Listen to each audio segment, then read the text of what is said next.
For the ridiculous price of this new driver, it could be absolutely rubbish, and I still think it would be worth a mention for a review. Hi everyone, my name is James Robinson and welcome back to this YouTube channel. Now, I've already tested this driver in the studio and you will not believe what I found. Check this out now. 160 ball speed, especially considering that is the price. And that's not a sale price. The price is the price. And you may know on this channel, I really enjoy reviewing golf products that can save you money, but also help your golf game. So introducing the brand new Macgregor VMAX Speed driver.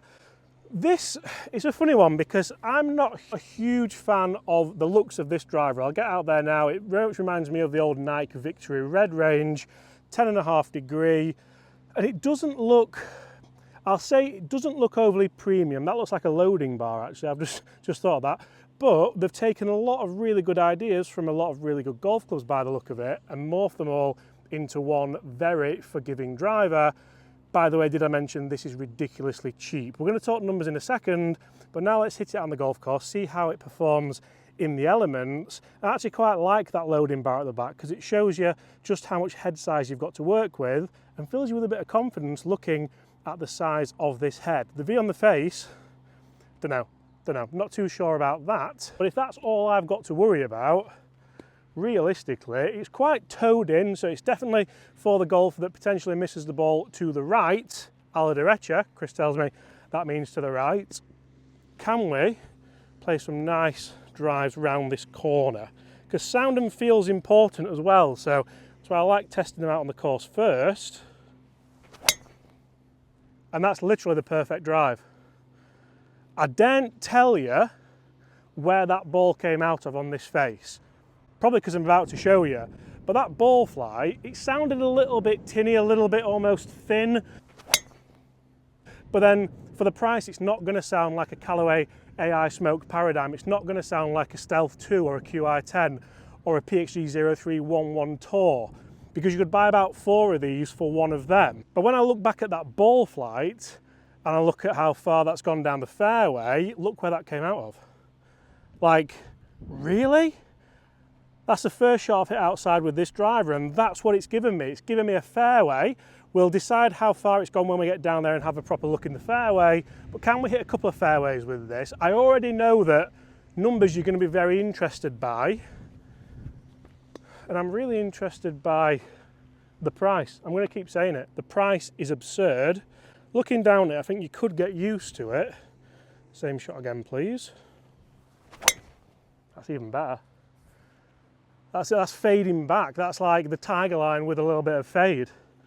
That was okay. So that was slightly more central, and I don't think those white tee marks will come off very easily because it doesn't look like that kind of club. But what kind of club it looks like is saving you a lot of money. I can't wait to see how close they are together, and I can't wait to talk you through. I can't wait for everything. The whole range, by the way, the V. I keep wanting to call it V foil, but it's not. The VMAX Speed range. Wow, I saw it advertised on Facebook Marketplace, had to have a go with them, and I'm really glad I am doing because the driving I absolutely love. I would have discounted this driver purely on looks, but again, I'm glad I didn't because that was a Healy one as well. Now that's got no right to be anywhere near the first two, and I'm glad I've hit that because yes, it's nice talking numbers, it's nice saying yes, this driver you can hit a long way if you hit it out of the middle. But realistically, how many people who are buying this driver are going to consistently hit it out of the middle? Not because of the price point, but because of the demographic it looks like it's set for with the tech that's in it and how it's set up. Let's get down there and see where they've finished. Now, can we just talk about the sound that that driver made? That driver sounds really good. It doesn't sound a carbon effect. It doesn't sound like a ping. It doesn't sound like a Titleist. It sounds, you know what? It sounds like a Macgregor. And Macgregor look like they're trying to really get into the market here and come back with a bang. Because I've seen some of the clubs they have lined up, probably more premium clubs for more the mid to low handicap golfer. But if you're going to come in with those and that's your starting point to really get back into the market and market them heavily, fair play to you. Fair play to you. And you can see we have 3 balls in this fairway. 2 of them right down its throat. They're ridiculous drives. This is the white tee, by the way, and I'm probably hitting a normal driver there all day long anyway, and the miss hit with the heel is just further back, but still in the fairway. Who should buy this? Because I've just hit those there, and it feels fairly comfortable. It feels, I don't say easy, because no golf shot's easy, especially for me with the driver. Don't let ego get in the way. Let's have a look at some numbers, and then let's take on a slightly more difficult driving hole and see if these are good value. I always say good value means you can't believe the price, it works for you, you're really happy with it, or cheap. And we all know what cheap means. Nobody likes cheap. For £129, I couldn't wait to get this driver in here and test it. That's gone so much better than all the others, to see how well it performs. How well should it perform? I usually hit a driver around 270, 280, depending on the day. This thing, at this price, brand new, yes, it holds a massive brand name in Macgregor. Macgregor was used in the past by some of the world's best golfers. Somehow I don't think they'd be using this, but then for a beginner, I love that quest for fantastic budget clubs, as you know I do, with Como, the Costco, the Kirkland, all that kind of stuff. The Cali clubs are fantastic, 11 as well.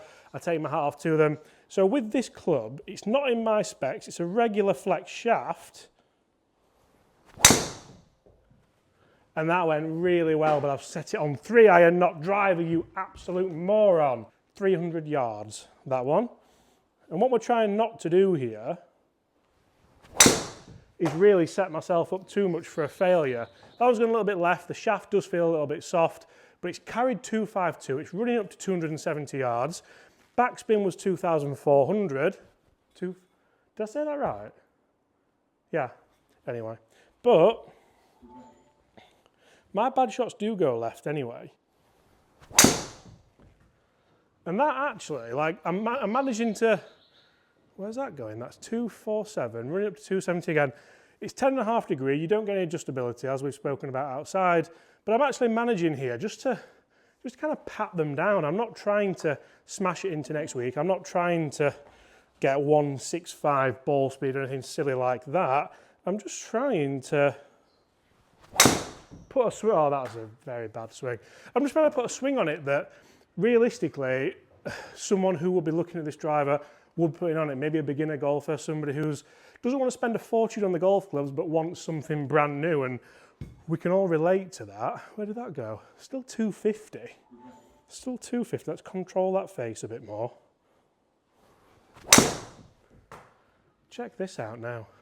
160 ball speed, 260 carry, 285 yards total, and it's a nice shot.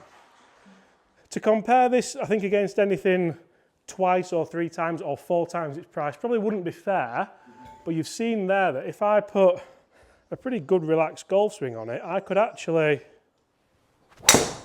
really start to get this thing going nicely. I think dispersion wise it's always going to be hit and miss just with the shaft that's in here, but again that's 250 yards, spinning in the 2000s, which I don't mind too much at all, and that came out the toe looking at the replay as well. So let's get back on the golf course and let's see just how good this is, value for money and bang for buck.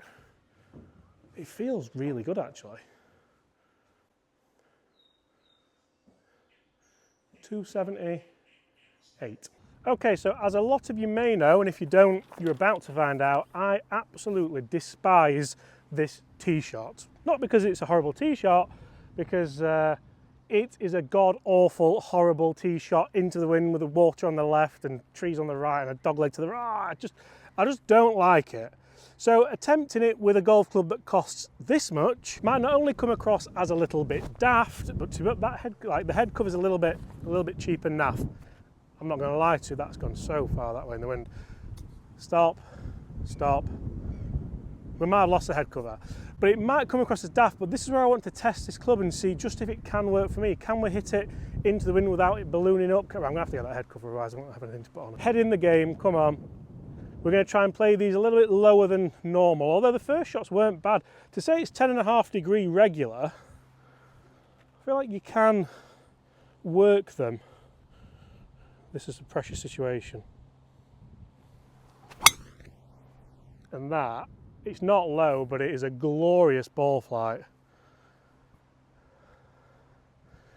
That's just short of the 150 marker. This hole measures 429 yards. It's stroke index 5. It is the 5th hardest hole on this golf course. The head cover's making a run for it again.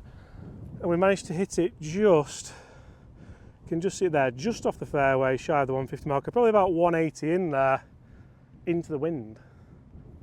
Like, value for money wise, is this better than most things we've seen so far this year? If we're talking awards for best value, I mean, it really does, it fills me with confidence. I haven't been playing that well recently. I certainly haven't been hitting driver that well, so getting a driver that's designed to be a little bit more forgiving potentially could help me, but a driver of this price that's designed to be probably a lower quality, I think we can say. I think Macgregor would think that's a fair comment. Wow. Can we hit the same again, just a little bit lower?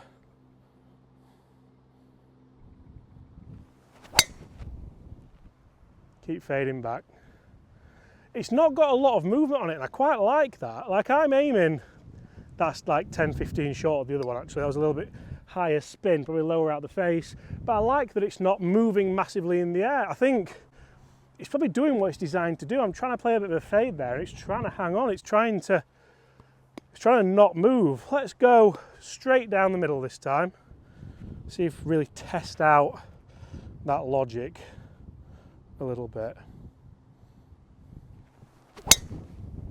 Oh yeah. Oh yeah, they're going to be so close together. And honestly, if I was looking for a fantastic, brand new, affordable driver that gives me quite a lot of forgiveness, I don't think I'd be looking much further than the Macgregor VMAX Speed driver. And I must say, this would be the driver that would potentially worry me with this driver. If you don't quite get it, if you do get it low on the face and you get that excess spin, you can see we're quite a way further behind the other two there. But realistically, for the price, I keep saying this, what do you expect and how much forgiveness do you really want for that money? Guys, thanks so much for watching. Smash that subscribe button. What do you think to this brand new driver? And apart from that, I'll see you all exactly the same time tomorrow. Goodbye.